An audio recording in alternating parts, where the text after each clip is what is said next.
Hey guys, and welcome back to another episode of Federico Talks Watches. Today, I'm joined by my business partner, John. How you doing, buddy? Good, how are you doing?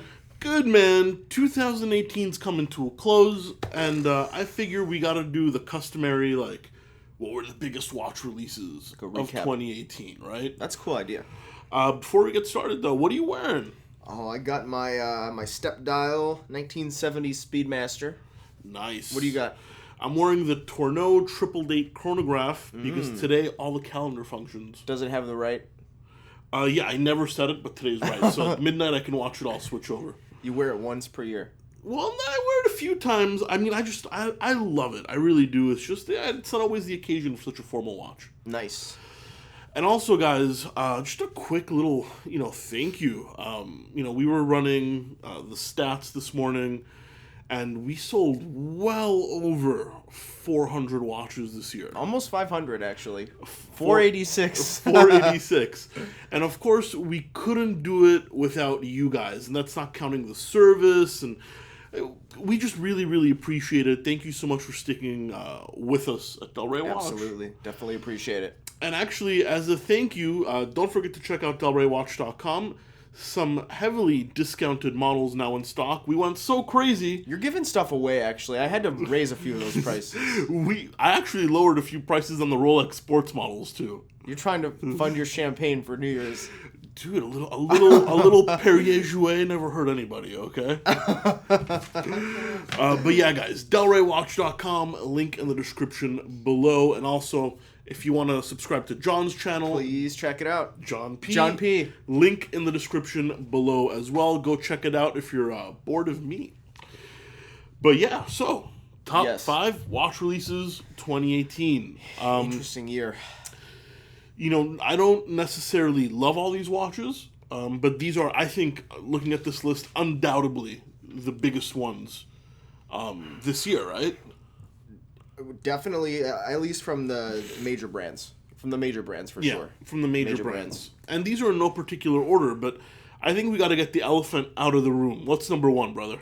Well, basically, this list that you have here is basically every YouTube video from the entire year. From anyone ever released a video.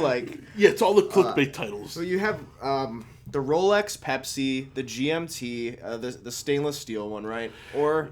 I mean, yeah, the Rolex Pepsi, GMT in general with the root beer and all that. Such a year. Listen, people have been asking for it for a decade. And what they got was a pink and purple Pepsi. What they got was nothing because they couldn't get it. They couldn't get it. But even though, here's the interesting thing about the Pepsi. The first one that sold. Yeah. The first gray market guy that sold it, we know him personally.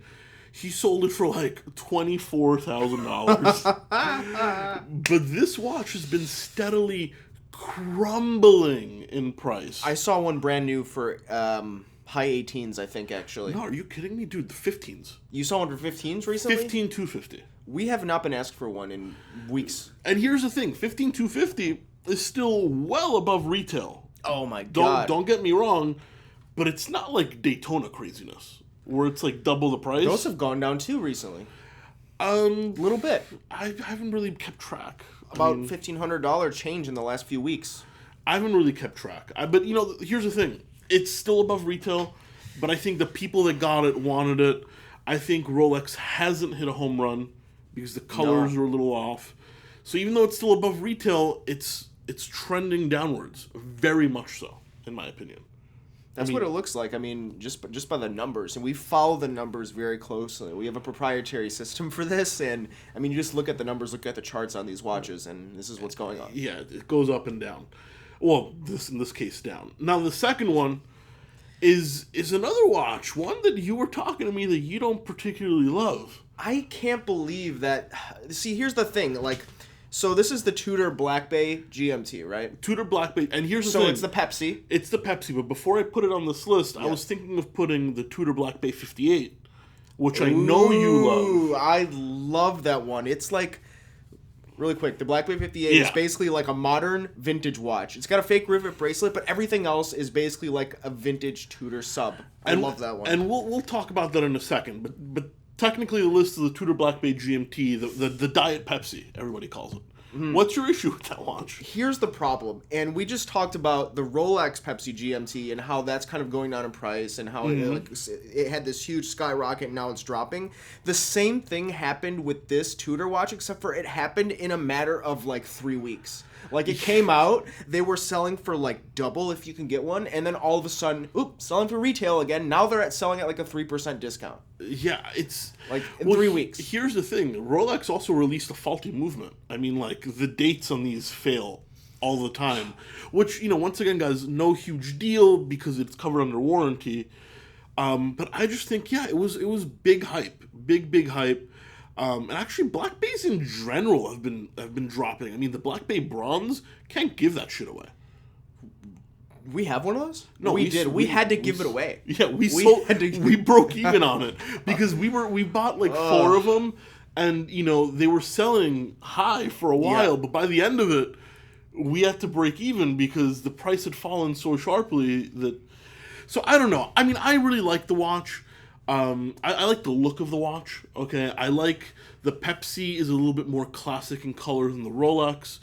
I like the price point is less aggressive. But I just think Rolex waited so long to give people their Pepsi hype that they just stopped caring. I don't know. I mean, it's still a hot watch, don't get me wrong, but it's not Tudor? as hot as people thought. The Tudor? Yeah. Well, the crazy thing is John Mayer now decides to wear one. Like, he waited until it died down, and then now John Mayer is wearing one, which he could wear anything, but he chooses to wear one. I don't know. Maybe he got, like, the changed movement with the fixes. I don't know. But here's the thing. The Tudor Black Bay 58 didn't make this list. It should have. That is super hot. It should have. It should have made the list. It should have, but it didn't come out with the same hype. It was executive decision. It's too small. It's 38. 38 or 39. I'm not sure. It's too small. It's like almost 39. Got it. Well, okay. Third on this list. The new, and this I don't like at all, but the new Omega Seamaster wave dial. Why don't you like this? Well, here's the thing. I love the old Bond wave dial. I owned one. Okay. I then had to sell it. And we sell a lot of the flat ceramic versions. So the one right before this one, but right after the wave dial. All of them. And they are very, very high quality watches. And I'm not saying this wave dial Seamaster is not high quality. It's just aesthetically, they changed the helium release valve. The watch is a little bit thicker. And most importantly, the new spread wave dial, it's a little too aggressively styled for me. It looks like a UN, in my opinion. It's like UN Maxi Marine Diver from 8 years ago. It's like a UN Maxi Marine Diver wearing a zebra print jumpsuit. and in a disco club. Yeah, well, and here's the thing. I've been talking about it. It's slowly growing on me. Like, I'm convinced in a year, I'm going to like it. Like, I know myself. Yeah. In a year, I'm going to like it. But for right now, how people find this more handsome than just, the flat blue ceramic dial, I don't understand. The new one's kind of I don't want to say childish, but it looks something more young. You know what I mean? It's like a younger version of the watch. It's more peacocky. Yeah. Is kind of what it is. And fourth on this list is a watch I adore. Oh, you love this I love this watch. You love this. It's the new Zenith Defy, the skeletonized chronograph with 2 barrels, a barrel for the chronograph, a barrel for the watch. Beautiful skeletonization, bringing back the Defy name, which is almost what killed them. Defy is basically what killed them. I don't even want to talk about that. It hurts. And yeah, it's just Zenith comes out swinging with the hottest high horology watch this year. I mean, what I know you have a slightly different opinion. What do you think?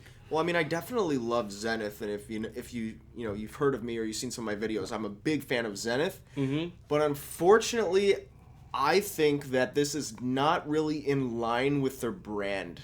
And maybe Really? it's what they want their brand to be in the future, and certainly the technical aspects behind it are in line with their brand, but the styling, to me, just kind of screams Hublot. And Jean-Claude Biver, buddy. I know, but that's a problem. I just don't like another watch to look like an Hublot, because I don't like Hublot for justified reasons. So it's a great watch. I do like it as a watch, but I don't like it as the styling. Fair enough. Maybe he'll come out with a classically styled version. But they need to come out with a 34mm version. Then I'll be all about it. Wait, like if you were CEO of a watch brand, you'd get fired in a week. No one buys that small stuff. They would be so hot in Asia. Like I'd be famous in Asia. Are you a closet Asian? Is that what you are?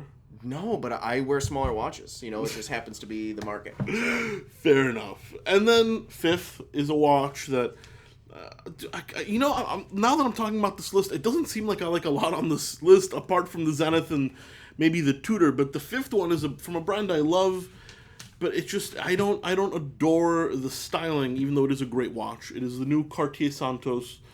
That replaced the Santos Galbe. So the Santos on a bracelet. Are these the hottest watches, or are these the watches you like the most? No, actually, no. These are the top, like literally the 5 biggest releases. Releases. Like it's unarguable. These are like the biggest icons to come out this year. That's true.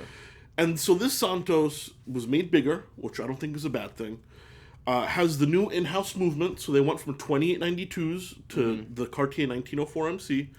It has the quick release buckle. The quick, so you can change the bracelet. Yep. Super cool. But they changed the proportions of the bezel. Like, they changed the shape ever so slightly. And it's just no longer Cartier to me. It's more curved? It's like more curved and the bezel sticks out a little bit. And it's less industrial design. It's less boxy. Yeah, and the Santos is boxy. It's supposed to be boxy. In my mind. So what do we do about this? I mean, what can we do? I can't do anything. I mean, I kind of really, really wanted to wear one because of the bigger size, but I tried it on, and it's a better watch in every way, but aesthetically, it's just not for me. If there was one watch that you want to see come out that like totally it could be off of the top of your head, it doesn't actually have to come out this year. Okay. What do you want to come out then? Because it seems like a lot of criticisms, but you want something to come out. I mean, what would I want? I would want a solid gold Cartier Santos Galbe, the last generation. They never made the last generation in solid gold. I want the last generation, but in solid yellow gold. And you would buy it? I mean, yeah, it's the Gordon Gecko watch, but 2 millimeters bigger.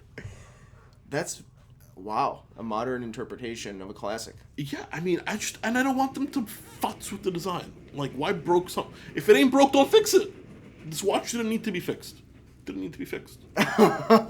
Well... And I know you don't like it anyway. But... I don't like it. I don't like the original. It's because you have bad taste. Oh, I just don't like old man watches. Says the man wearing like a 1967 gold Datejust half the time. But this is something an old man would have worn when he was a young man. Guys, those are the 5 biggest releases of 2018. Kind of this video should serve as a look back. Maybe in like 2020 when people were like, oh, what was hot in 2018? They'll come up on this video of me complaining. Also, all these opinions, they're just that. They're just opinions. I mean, these are the biggest releases. Obviously not my favorites. But, it wouldn't be my YouTube channel if I didn't share my opinion. That makes sense. And I'm not age discriminating. I've been accused of that before. Fair enough, guys. Listen, thank you so much. I hope you all have a great New Year's Eve. I know I'm going to get wasted, so don't call Delray Watch. Can you say that on YouTube? It's wasted. Don't call us after 5 p.m. because I'm going to be, I'm going to get started. I'm going to get started. But guys, thank you so much. We really appreciate all the support. Yes, we do. Happy 2018. Hope you have a great 2019, and we'll see you January 2nd. Take care.